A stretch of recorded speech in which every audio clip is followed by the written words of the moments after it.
Welcome everyone to the Pick and Roll podcast, and this is a very special episode because I'm collaborating with Everything Films. That's right. Hi, I'm Todd from Everything Film. Basically, my channel is about in-depth film analysis, and I review movies sometimes. Yeah, and this is both our ideas to collab, combine our followings. I'm obviously Kabir, half of the Pick and Roll podcast. We talk about anything from sports to politics. And Todd wanted to join us to talk about the Black Panther. Yeah, we actually have two guests here also. Give it up for Jose and Christian. Hey guys, thanks for having me on the show. So yeah, Thank you so much. Yeah, we all saw Black Panther, and basically, I just wanted to, talk about it. Give me your insights of what you thought about. I know we all have very maybe distinct opinions over some certain aspects of the movie. Definitely. So, would anyone like to start us off? Well, the opening of Black Panther was actually really nice. Like, there's a lot of thought and animations and the beginning. I thought and I know that they did like cultural background checks because they did nail a lot of. Right. I thought the visuals were especially amazing on this Marvel movie. Usually, with Marvel movies, they're all pretty bland. Like all the Avengers, there's nothing really spectacular because of the city setting that most of the movies take place in. It's all like grayscale almost, and and this movie taking place in Africa, I think it's just It's unique. Yeah, it's unique and livens up the cinematography, I guess. Also, I like all the cultural references that they made and like how they studied some the "what are those" moment. Yeah. Right. Yeah. But they also just I don't know, they added in a more hipster view to Black Panther as they incorporated the Black Panther's actual sister that had a more current culture vibe to her that wasn't very Wakandan, and it was actually they made it seem like Wakandans are super tribal and stuff like that. No, they made it like they're not super tribal. Oh no, Hirsch. Yeah, but everyone else was, Well, yeah, no, it was basically showing that how, I mean, obviously it's not a real country, but everyone in Africa is still, they're in the modern world. Like if you saw the people walking around, some of the people, they were wearing traditional African garb, but then the other half were just wearing random streetwear clothes. Right. Yeah. Which is pretty cool. Yeah, there's a lot of hidden details. And did you see Stanley? Yeah, he was in the movie. He always ends up being in almost all superhero. It was the poker scene. It was the poker scene. That was exactly. Yeah. And I love the incorporation of the music of the Black Panther playlist. It was actually pretty good. Oh yeah! Shout out to Kendrick Lamar and everyone that worked on the album. Everybody that I personally love. I thought they kind of just threw that the music, not all the times, but there was one time where they were literally in a car chase. And the guy's like, "Oh, we need some music for this car chase." And he pressed his radio. They definitely could have. They incorporated it kind of weird, and not all the songs were incorporated. And some of the songs on the album, I was like, "What does this have to do with the movie?" Yeah.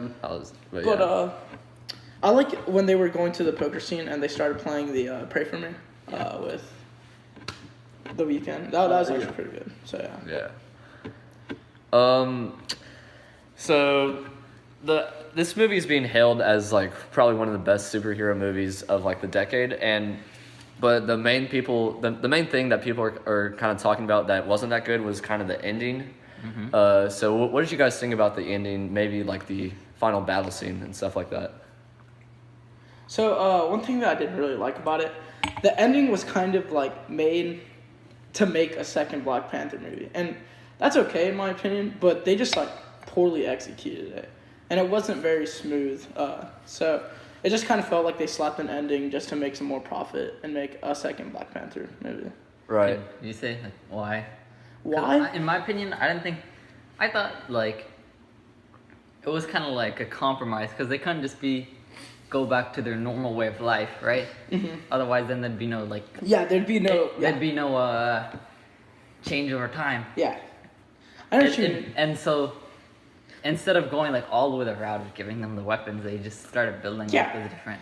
No, see, and I agree with that. I understand what they were trying to do with the ending. I'm just saying it was poorly executed. Like, because it ended off because... Are you talking about specifically the battle or the actual? Where I'm saying after they finished the battle, remember how they went back to USA where Killmonger's dad died because the Black Panther killed him because he was selling vibranium to Americans. So how they just went there and they were like, oh, the building's going to be torn down. And she was like, actually, sister, this is now going to be a Wakandan embassy.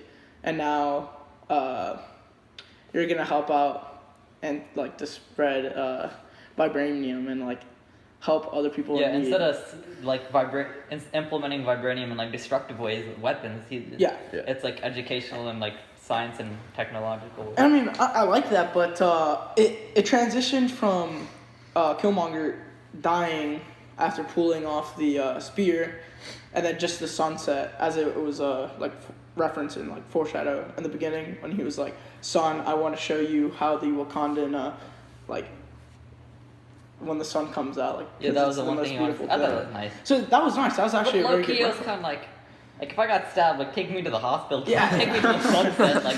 And then so he sees the sunlight, and after that it completely transitions into them being in America. Like it was just like very sloppy.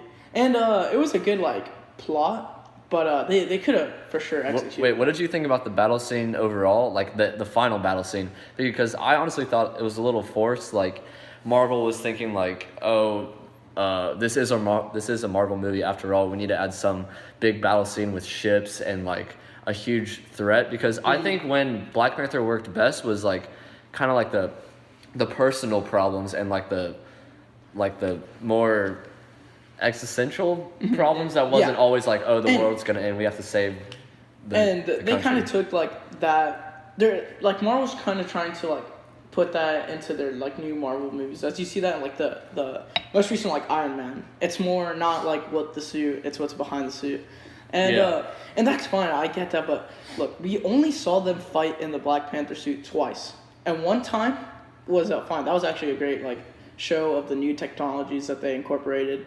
But then the second time was against Killmonger, and they both had vibranium suits, and it was like filler because it didn't matter how they felt like fought, filler for sure, because they were both in the suit made out of vibranium. And it's like I don't know, I feel like they've done that before, definitely, like Iron Man 2 and maybe Iron Man 3 and honestly Iron Man 1, they all had like the same suits. They were all fighting each other, so it just felt like predictable almost. So I mean, I was gonna say even kind of like the Spider-Man one with Spider-Man and the Black Spider-Man. Yeah, exactly. That was Venom, but whatever. No, and, like, and what I wanted like a more creative way to kill him. Yeah, for exactly. sure.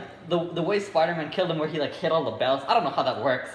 Because all the things with like the Venom ring stuff, like it doesn't like the the high frequency ones. Yeah. I thought that was really because like the Black Panther. I mean, I don't know much about the comic book, but he's supposed to be like a really like smart character and like really like. All his senses are heightened after he eats the fruit. Yeah, but I don't know. In terms like I was gonna talk about characters for a second. Okay. Yeah. Like, I don't know. I didn't really like any of the characters that like I didn't really connect with any of the characters. So, I kind of connected to the sister. Well, That's what I was gonna say. I was gonna say she's the best character because that was they really developed her character. They influenced modern culture into her, and she was different. She was an outcast. She's definitely the funniest character. Yeah, for sure. She made a lot of pop like culture references, and for sure it was pretty good. But I did see the lack of like them keeping up their accent. I feel like it wasn't intense enough, the characters.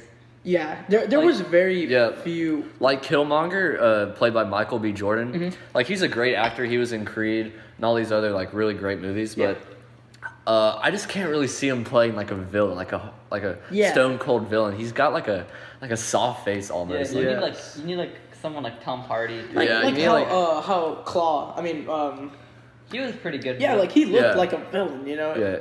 Yeah.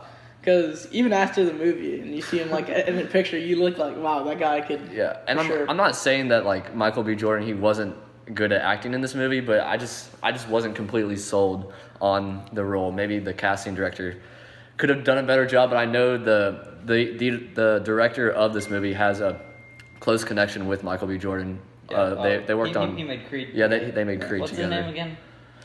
Oh man. Yeah, I don't remember, but it's something.